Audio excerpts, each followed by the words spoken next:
Hello, good morning. It's Monica from Life is Art, and this is the Sunday 10 a.m. technique at the Epic 90s birthday celebration online crop. Just moving my sign out of the way there, and just making sure we're all in the frame before we get started. If you're joining me live, just say hello or howdy so I know you're here. And if you're watching later on replay, you can say replay.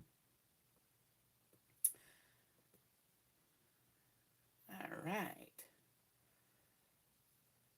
I'm just trying to see if I can see how to get my comments going in the same spot as my video, but I'm not that technologically inclined. I will have to play with it. Good morning, Mom. I see you're watching. And hello, Robin. Good morning. Good morning. Everybody's up bright and early on a Sunday. And we are going to be looking at the featured collection for the month of January, which is the Let's Party collection. You'll find it in the new January-February catalog. And if you didn't have a chance to join me for the catalog launch party, you can find that on my linked onto my Facebook business page, and you can check out all the crafting and walkthrough and everything that happened then. So today we're going to be using a little bit of the pattern paper. We're going to use some coordinating cardstock. And we're also going to be using something else that's featured for the month of January. And that is the January stamp of the month. It's called Looking Forward. And this is another one of those stamps of the month that is available with thin cuts. And let me just bring it up a little bit closer.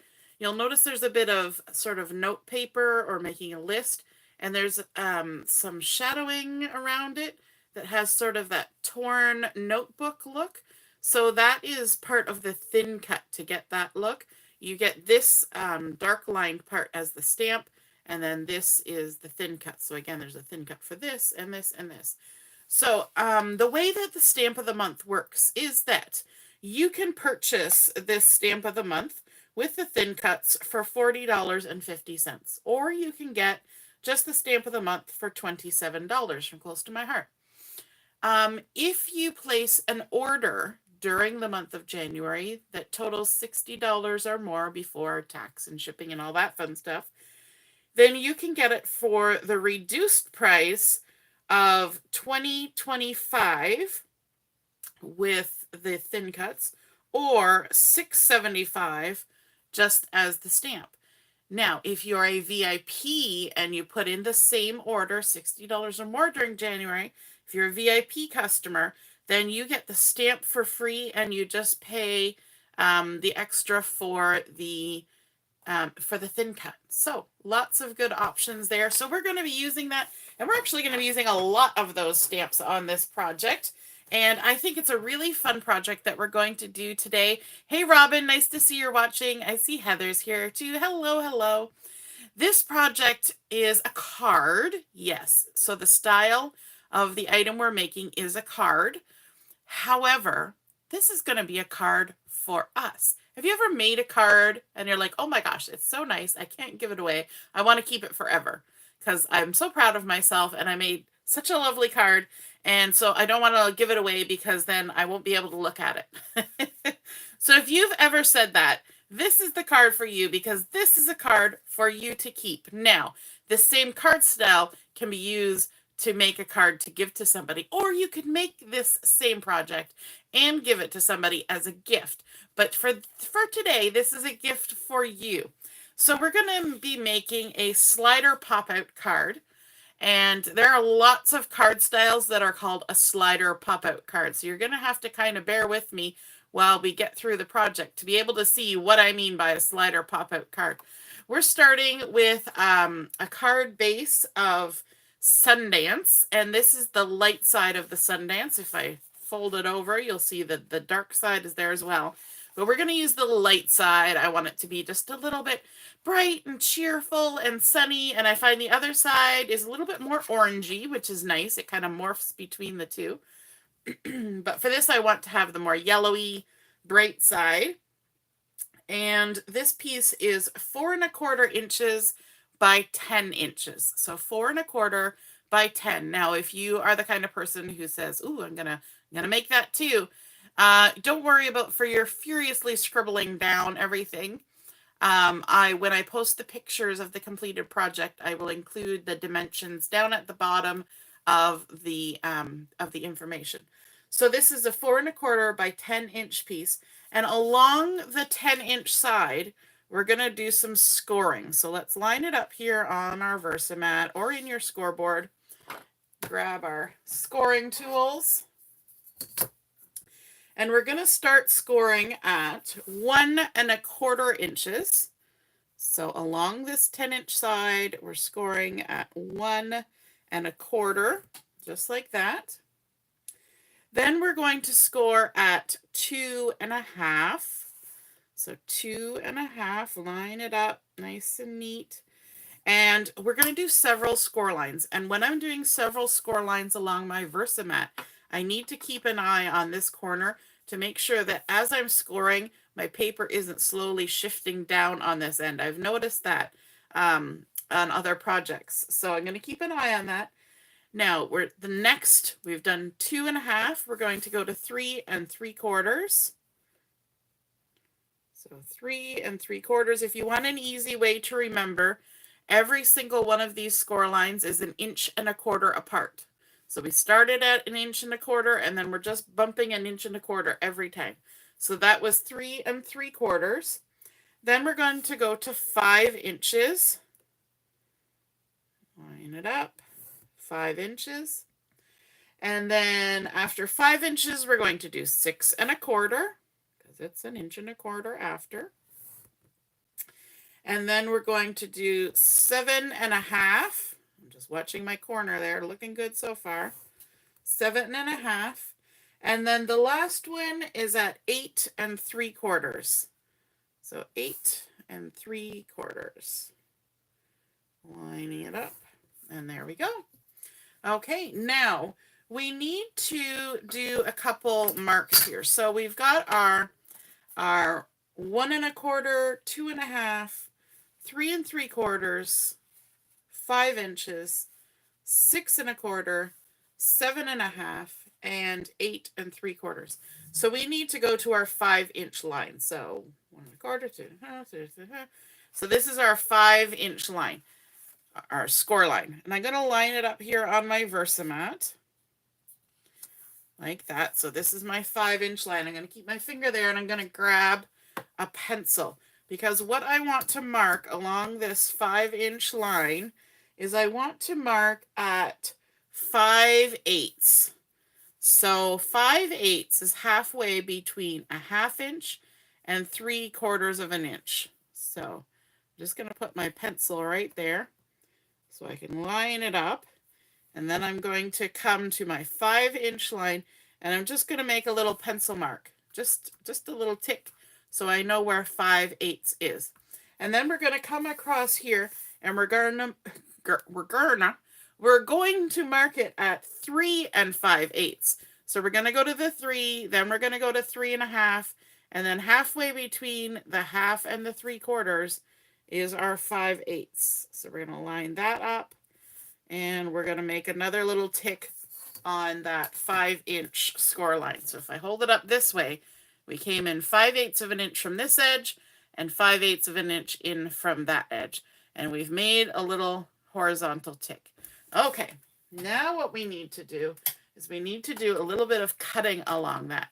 If you have a paper trimmer that will allow you to accurately cut that, you can just go ahead and do it in your paper trimmer. I do not. So I am going to use my ruler, which is why I have a nice shiny metal ruler that I'm sure blinds you all when I use it, and my X-Acto blade. Now, we're going to cut between our 2 pencil marks, but I also want to make it like a slot, not just a slit. Do you know the difference between a slot and a slit? A slot is where there's a gap in between, and a slit is where there's just a cut. So what we're going to do is we're going to get really close to that 5-inch line, and it's hard for me with all the lights to see my score line. we're going to get really close to that, and we're going to cut just slightly to the left of it, just ever so slightly. We're not making a huge slot. We're just making a bigger slit than a slit. And then we're going to go just a little bit, like a millimeter, to the right. And that will put us just slightly on the other side of that score line. And I'm going to cut down there. And then I don't even really need my ruler for this. I'm just going to come where my pencil marks are and just push my X-Acto blade in. And there we go. So we have created, I'm sure you can see that there because the black is showing through from my Versamat. We've created a slot, but a very tiny slot.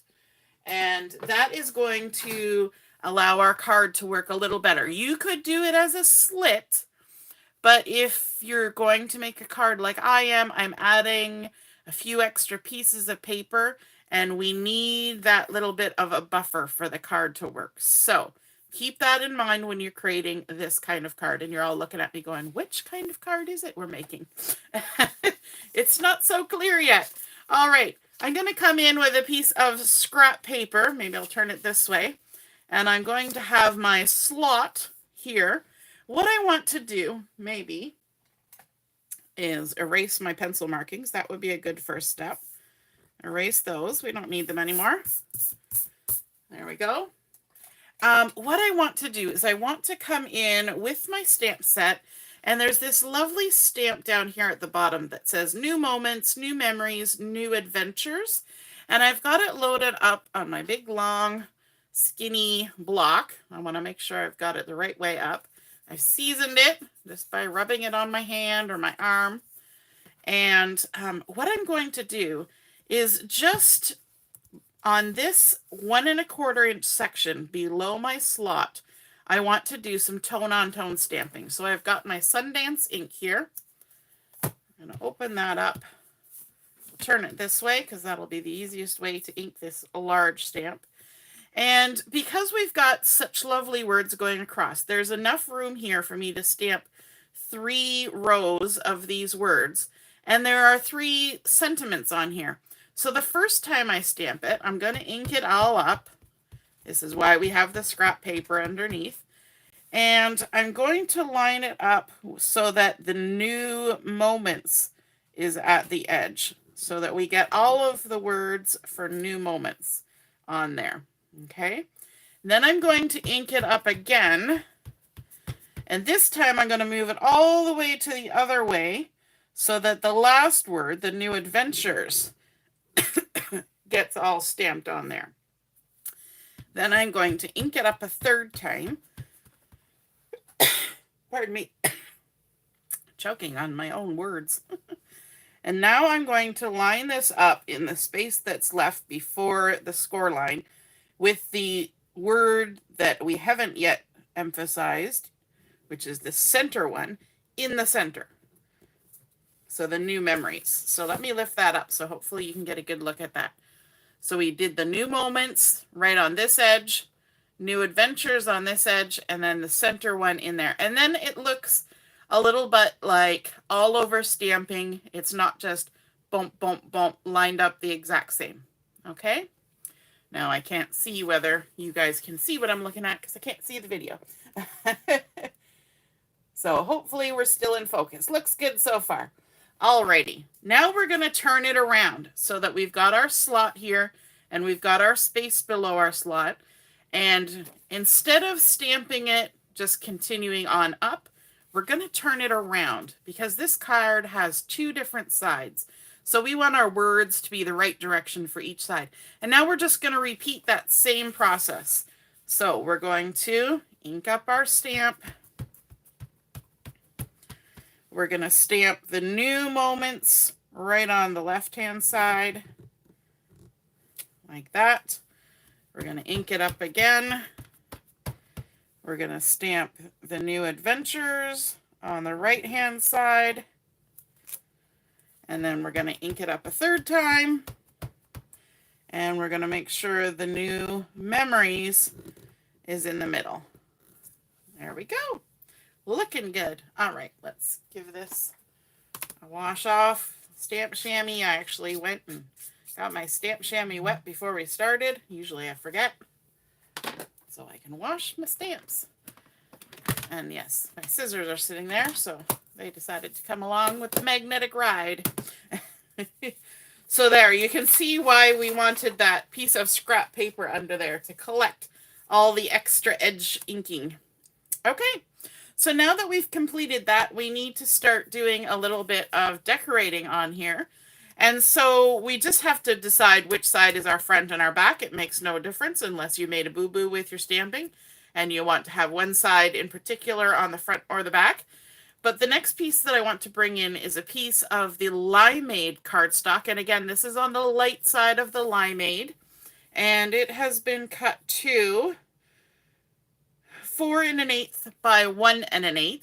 And I had to get that specific with this cutting. I know some of you don't like the 8ths, but the stamp that I'm using for this is the one that says Beautiful New Beginnings. This one here, Beautiful New Beginnings, with the lovely little sparkles.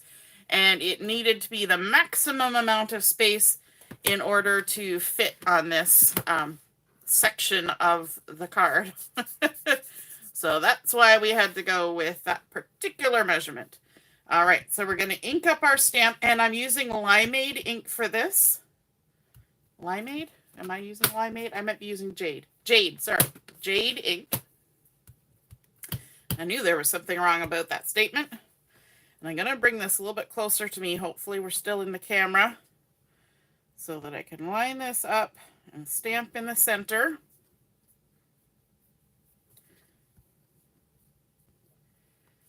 There we go. Lovely. We can wash that off.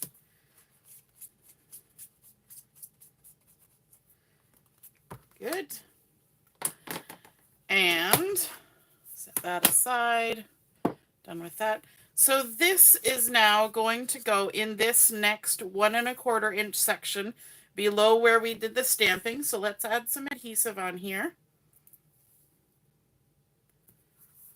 Like that.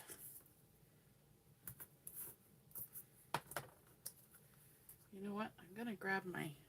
I like to use this to help me peel the backings off. Then I don't end up bending my card. I find I bend the cardstock when I try to peel it off any other way. And then we're going to center that in the middle of that 1 1/4 inch section, just like that.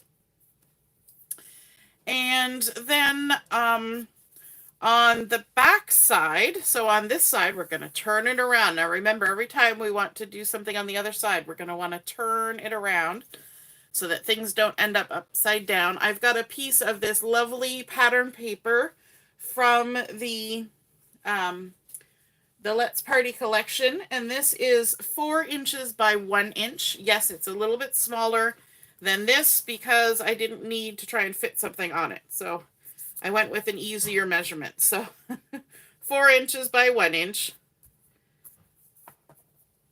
If what you were putting on the front of your card was not so big, you could do the same, 4 inch by 1 inch. But I was maximizing space for that stamp. And we're going to center this in the middle of this section, this 1 1/4 inch panel. There we go. And that's all for the base of our card.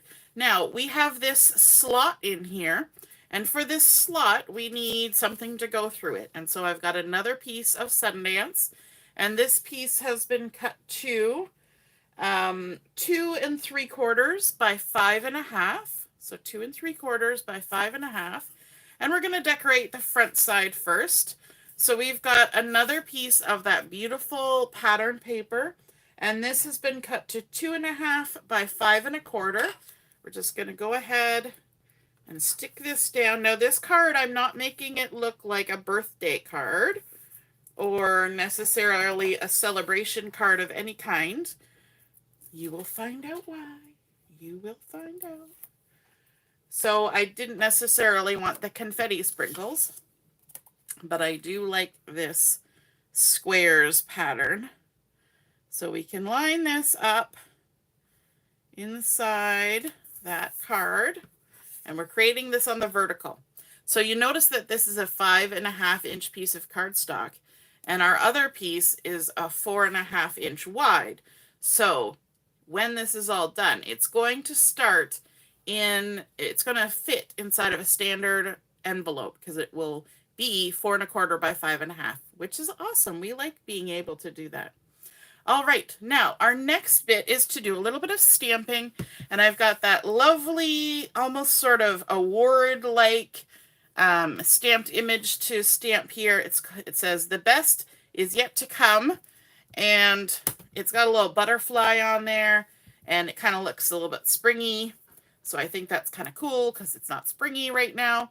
And I'm going to use my Bluebird ink for this, which is also one of the lovely coordinating colors with this collection. I've seasoned it up, hopefully well enough, and because I've used it a couple times, so I'm just going to ink up that stamp. Looks good. I'm going to stamp it out. Now, I did not purchase my stamp set, my stamp of the month, with the thin cuts. I just got the stamp. And so I'm going to require myself to do some fussy cutting. And I know that's a big leap for me, but you know, sometimes you got to do what you got to do. So we're going to go ahead and we're going to fussy cut out this stamped image. So first thing we're going to do is rough cut all the way around like that. And then we're going to come in and start cutting. So we're going to leave a little bit of a white border around our stamped image, and we're just doing lots of pivoting, going in and out those scallops, all the little scalloped edge. All the way around. Now, if you're not a fussy cutter and this just looks like a waste of time to you, then you could get a circles thin cut and probably get a size that would work and just cut a circle around this. You could totally do that. Nobody would say no. You use what you have. I have the skill of fussy cutting. Other people have the skill of die cutting. So we're going all the way around. And if you purchase the stamp set with the die cut, obviously that's the easiest way to die cut around. However, the next step would not work with the die cut from the set, not necessarily. So the next step is that we're going to take this image and we're going to put it on top of this lovely candy apple red. And to do this, we're going to use liquid glue. Now, you don't often see me using liquid glue, but because of the motion of this card, we need to make sure that these two pieces are very well adhered and there's no little edges that want to stick out.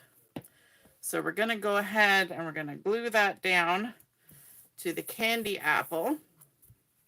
We're going to give it just a minute to kind of get dried on there, stuck down good. And then we're going to rough cut this out. So we're going to go around all the way. Don't worry, we're going to use some of this for another bit of the project. We're not wasting. And then we're going to do the same process, only this time instead of leaving a halo of white, we're leaving a halo of red. And I find that this is a fun process that makes a stamped image really stand out, really makes it a focal point. I often do this with titles too, where I'll have 2, even 3 layers of cardstock. You could even add a layer of glitter paper. You just have to make sure that it dries really well. Now, for this particular card, I wouldn't recommend glitter paper because it's a lot more bulky than cardstock. And remember, we are working with the size of slot that we created. And so if you go too thick, your card is not going to function the way it's supposed to. I'm already pushing it with the few layers that I'm going to be adding onto this card. There we go. And then we need to stick this down to our card. So what I'm going to do is, again, use lots of glue. I say I'm using lots of glue. I'm not putting gobs of glue, but I'm making sure that I'm getting good coverage, and I'm making little circles with my glue so that it gets into those little curves of the scalloped edge and then all the way around.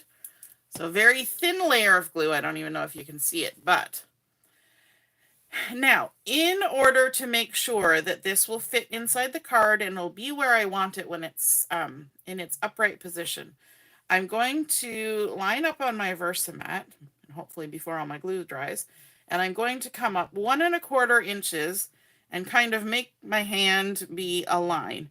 And then I'm going to take my stamped image and put it sort of centered from top to bottom in the rest of the space. So we're kind of blocking off that 1¼ inches at the bottom and then adding that. And now we want to make sure that this adheres really well, especially at the bottom.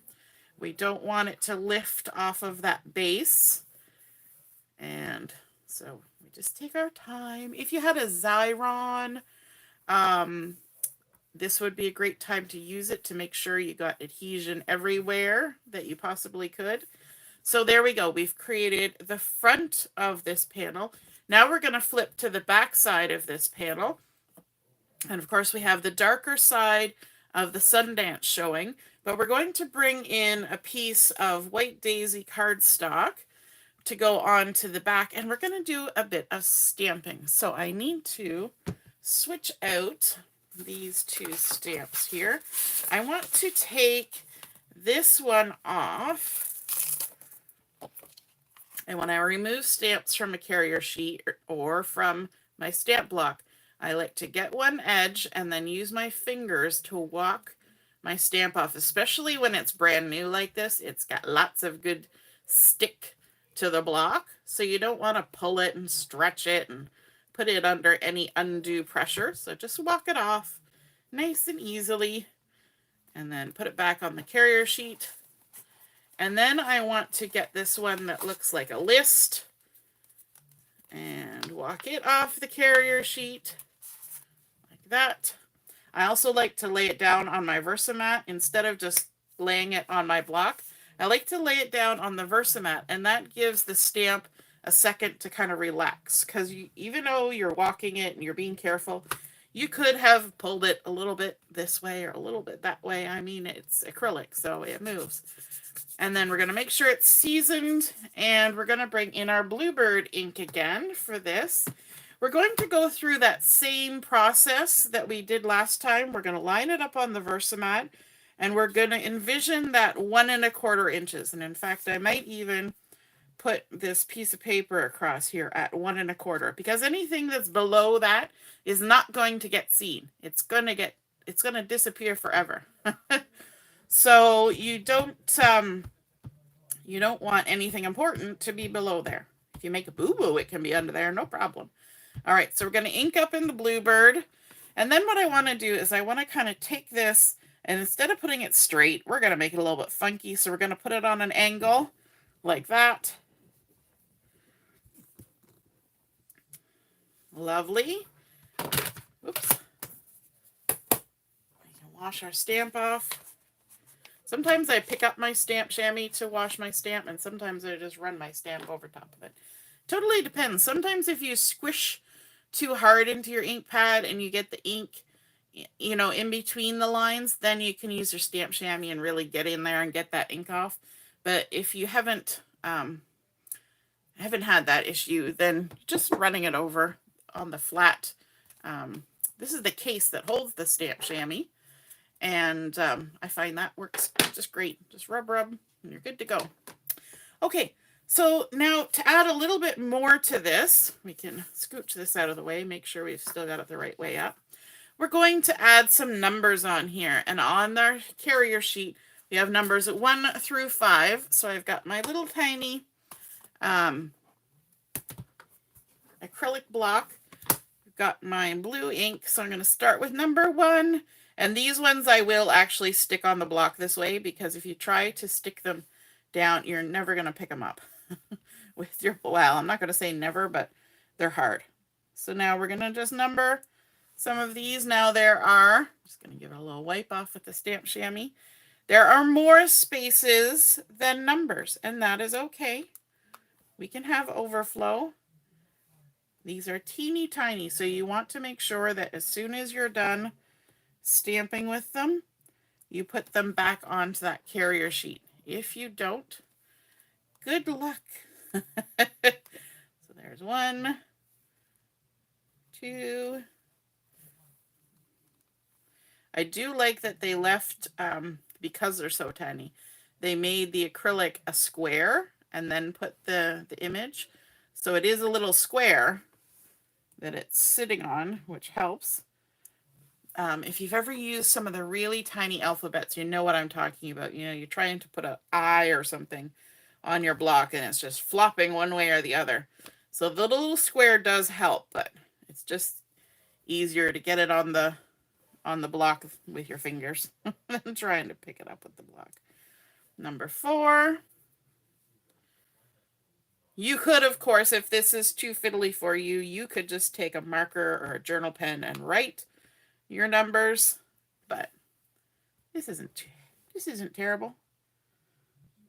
There we go, number 5. And then because we have a little bit of space left at the bottom, I'm going to come in with, let me see, will that fit on there? Yeah, I think it might. We're going to come in with this little swirly arrow. Yeah, if we put it on an angle, it'll fit. And let's switch up the color. We're going to go for the candy apple. Arrows are always, they seem more important when they're in red, right? You pay more attention. So we're going to ink up our little arrow. And let's stamp them on there like so. Give them a little wash.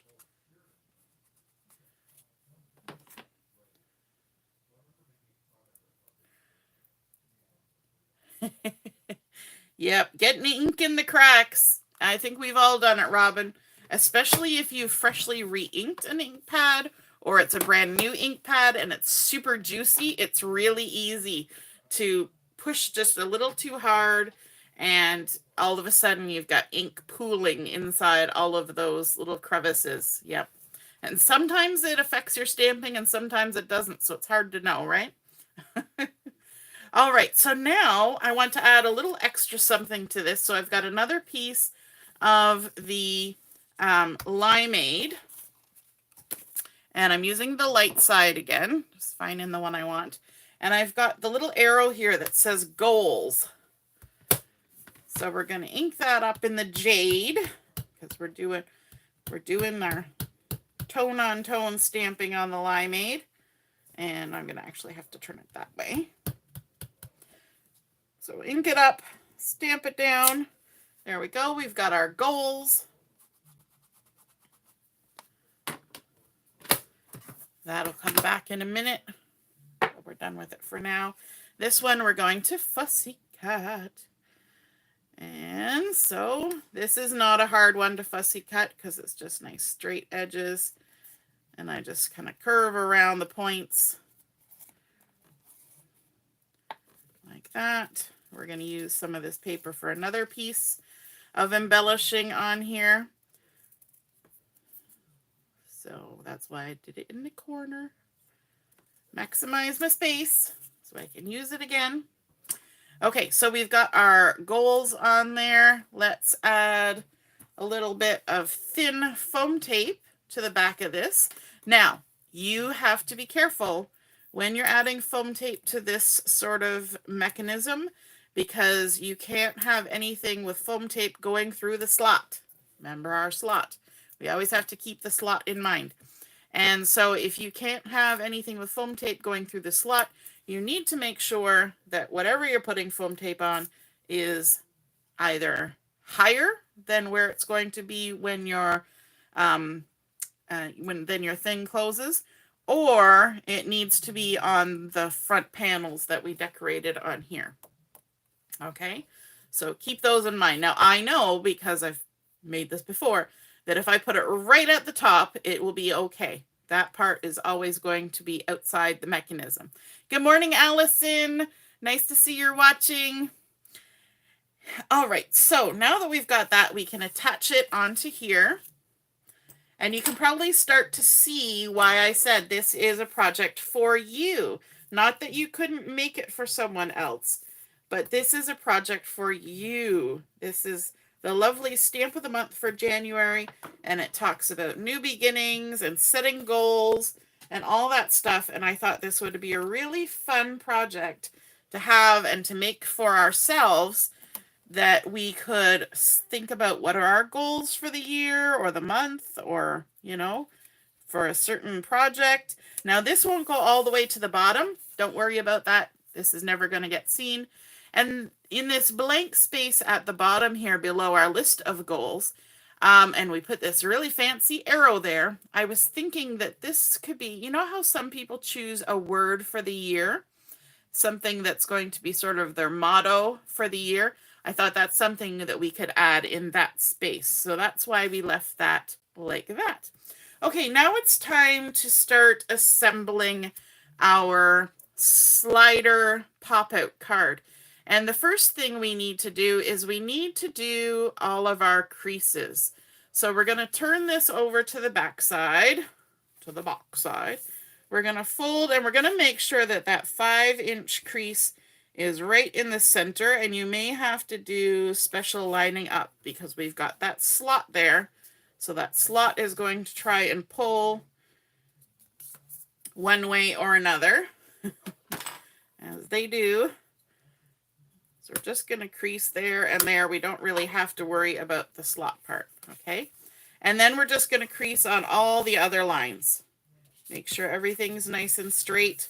We could have done this earlier. However, I find that doing that stamping that we did is much easier when your page isn't all lumpy and bumpy.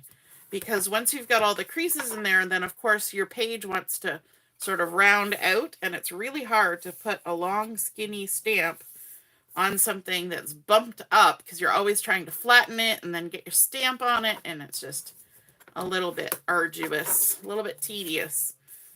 So now go into the other side. And all of these are going to be mountain folds. So that means that this was the front facing part of our card, and these are all mountain folds. So they're all going up. When we go to a score line, we're going to push the score line up the mountain from behind. So that creates our mountain fold. I hope that makes sense. Or you can just say you're folding it to the back. Sometimes people can envision that. You're folding your paper to the back.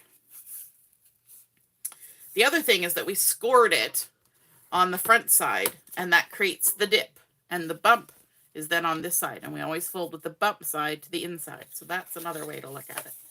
Okay, so now see how that it would be really difficult to do that stamping once we had done all of our creasing, because you got to keep it down and try and get your stamp on there, and it's just a lot of faffing about. So that's why stamp and decorate first and then do the creasing. Now, if we take a look at this, we've got our slot right here in the center. We've got all of these angles that are coming, and they fold right in together like that and create two rectangular tubes, just like that. So what we want to do is we want to make sure that our two fronts are facing the same way. We've got this, that's the front, and this is the front. We're going to take this piece of paper and stick it down into the slot so that the fronts are still on the same side, okay? And then what we want to do is we want to open this up. So this front side opens up like that. The back side opens down. And what we want to do is fold up the very last piece of 1 1/4 inch. So we're folding it the same way it's folded, and we're going to put adhesive all over it. Now you could use liquid glue if you want. You could use red tape. I'm just using my regular adhesive, but I'm going to put some right at the crease. I'm going to put some right at the cut edge, and I'm going to put some in the middle. Okay, so we're making sure there's a lot of adhesive on there. So again, this is our front that we folded up out of the way. We've got the front of our card poking down into the slot like this. This is folded up and then put adhesive on. Then we take our backings off, or if you're using liquid glue, just hold on a minute. And I like to line this up, usually at the bottom of my Versamat, but I'm going to do it up here. So this is 4 1/4. So from our 6-inch line, we've got 2 1/8. And I'm just doing this so I can center things. You could also do it just by visually centering things, but I'm kind of being a little more particular. So I'm gonna do one of those to hold that down. And then we're gonna take our card and we're gonna line it up right at the bottom in the center. So from the 6-inch line, that looks like the center. So it's going to be lined up right at the bottom and in the middle. And now my fingers are stuck in the adhesive. So I can't get them off. And we're gonna stick that down right like that. Now we're going to add this flap onto there, but there's no adhesive in the center because we've covered it up. So let's add more adhesive just across the front of this panel that we just stuck down. Just like that. And take the backings off. This is one of those trust the process, because you're like, I just decorated that. And now we're sticking it in the middle of a thing. How is this going to work? You got to trust the process. Okay, so now we're going to take this top part. The first little flap, we're going to tuck it in just like we did down here. And then we're just going to fold on that 5-inch line where the slot is. And if we folded everything nicely, it should line up and stick right down. Okay, so we took that top flap, we tucked in the first 1 1/4 inch score, and then we folded it on that 5-inch line, and that made our nice little sandwich where those 2 end pieces of our long 10-inch piece are glued back to back with each other, and our piece in the center is in the center between that sandwich, if you can see that there.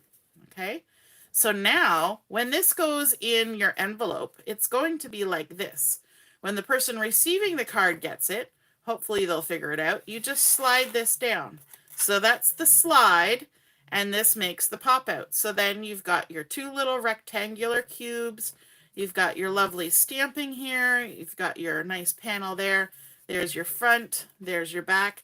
But let's do a little bit more decorating, because we need to add just a little bit more. Now, for those of you who have been following me for a while, you will probably recognize this card from March 2022, and I was looking to see if I could find a video for it, and I couldn't find a video for it.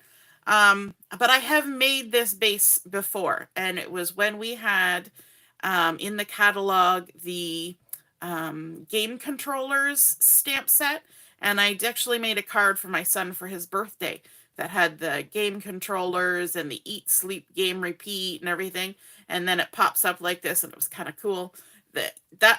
And I couldn't find the video because I was like, oh, I should reference that video, but I couldn't find it. So I will keep looking, and if I do find it, I'll put a link to it somewhere. But it's the same concept, same card, same design, same size, everything. So let's just finish up a little bit of our decorating here. So I'm going to actually slide that up. Slide, slide. There we go. And lay it down. So on this back side, I'm going to come back to the stamp set. And we've got this fun stamp that said Adventures. And then we also have Coming Next. So I want to stamp those out. And I'm going to bring in that piece of white daisy we were using before. We're going to grab our Bluebird ink. I've got Adventures loaded up on my block. We're going to ink it up in Bluebird. I can probably turn this way. Get myself situated here. And stamp Adventures. Actually, I got a little too close to the edge there. That's what happens when you're stamping from a distance, right? There we go. Now I have 2 of them. I can use them for different things. Give that a wash off and grab my scissors. And we're going to do some fussy cutting. We're going to fussy cut around our adventures. I'll save that other one and use it for something else. There we go.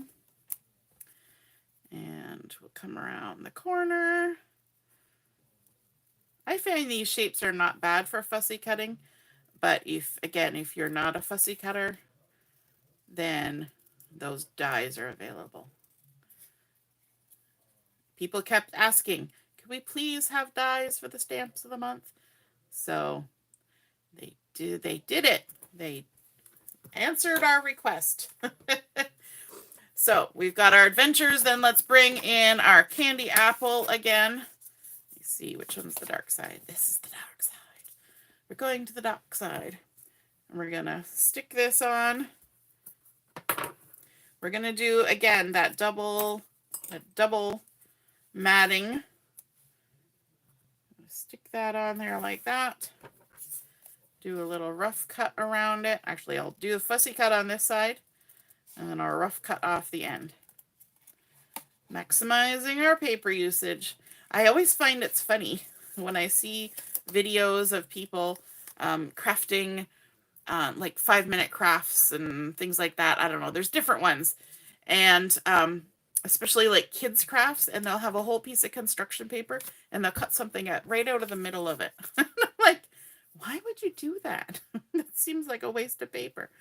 But, you know, everybody's got their own way of doing things, right? But I'm always like, maximize the paper. Don't waste the paper. All right. And there we go. All the way around. Ta-da. Are you a maximize the paper kind of person? Let me know in the comments. Do you maximize the paper? Okay, so for our little adventures, I want this to actually stick up a little bit above. And because this is the front panel, we can use some foam tape. And I want it to have a little bit of 3D look to it. So I'm going to add some foam tape just to this side. And I've got my thin foam tape here. I'm going to do it in a couple pieces. Because this is thin, you can actually kind of bend it to follow that curve. And there we go. Take the backing off. So again, because this is not part of the mechanism that has to go inside, we can add that little bit of bump. And make it stick up a little bit, make it a little bit more exciting. You just want to check to make sure that your foam tape isn't above the edge there. And then the last stamped image we want is this one that says coming next. And I'm going to bring in my piece of the Limeade cardstock. I'm going to use the Jade for this. Ink it up.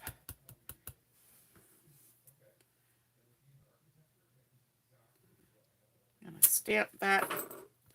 Coming next, I just stuck my finger into my adhesive. My roll of adhesive sitting there. There we go. Fold it down. Don't stick your finger in the adhesive. All right. Now, this one is such a tiny little piece. I'm just going to fussy cut it out by hand. And I don't really want the colon there.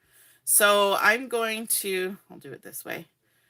I'm going to just fussy cut a nice little rectangle around the edges of this. Like that. Yep, Heather maximizes her paper. Right, Heather? When somebody else is at a crop and they're like, you know, putting stuff in their recycle bin, and you're like, wait a minute, I could stamp like 10 things on there. Yeah, I'll, if you don't want that, I'll just take that and I'll use it. Yep. I've been there, done that. Let's add some liquid glue on this because it's small. Deborah says she likes to maximize the close to my heart cardstock, not so much the other one. We know which ones we love, right? We gotta, it's like the, what is it, Lord of the Rings, my precious. Don't waste the paper. Yep. Another thing that's good to do is if you've cut some things out like this and you're not sure you're going to use it, you could always use a punch or a die cut and cut it a little circle or something and then just throw it in your scrap bin if you're kind of the person that has a scrap bin. So now I'm going to stick this on here. So we've got our adventures and coming next. There we go. So even your goals could be places you want to go to, things that you want to do. Say there's local places that you've never been. And you're like, oh my gosh, I've lived here for how many years and I've never been there. And yeah. All right, so let's take a look at the front. We need to add just a little bit something else. You know, there's always a little bit something else. So we've got our blue dots, embellishments. Now, again, the caution is, if I can get it open, the caution is you can't put dots where it's going to go through the mechanism because they're just going to take up too much space. So the best thing to do when you want to add dots is to close it down. And now you know that wherever you put them, that's showing, it's safe. They're not going to get bashed around. So let me grab my piercing tool, and in these blue dots, this center row, center section here, I think this was sapphire. These are Bluebird, and then these I believe are periwinkle, maybe. Yeah. So we're gonna, pardon me, add a few little hearts up here on our front. I'm going to just kind of overlap that scalloped edge there. We're going to grab the smaller heart. We're going to do our visual triangle, right? We like to have our triangles. So we'll do 2 there. We'll put 1 over here like that. And then I thought it would be kind of cute down here on this. You could do like little bitty sparkles on there. I didn't get them out, but that's something you could do just to make those little sparkly bits all the more sparkly. And then on this side, let's use these circles, and we'll add a circle here, and the tiny little circle you can add right along the line there. And then this other one, we'll just kind of pop it on over there. And that adds just that little bit of extra something, something, because we need to make it special for ourselves. So there we go. It fits in an envelope. So if you're making this card base for a project for someone else, that's good to know. And then of course it pops up like this, and I think this is a great design for what we did because it can sit on your desk, it can sit on your bedside table, it can sit on your kitchen counter, anywhere you want it to sit, to remind you that the best is yet to come, that beginnings are beautiful, and that we have some goals, maybe a word of the year that we want to follow, and that adventures are coming next. So I hope you guys enjoyed seeing this slider pop out card and how it comes together, and using that January stamp of the month to create a fun reminder of our goals and things that we're working towards. And the stamp set is called Looking Forward, and I think that is a great way to start out January with a lovely project like this, and I hope you enjoyed seeing it come together. Feel inspired to make one for your own, and if you do, be sure to take a photo of it and pop it in the comments once I post the photos of this this item on the Facebook page, and because I would love to see what you create. All right, have a wonderful rest of your morning, and we will be on at 11:30 for our afternoon chat and craft. Will join us there. All right, toodaloo, bye.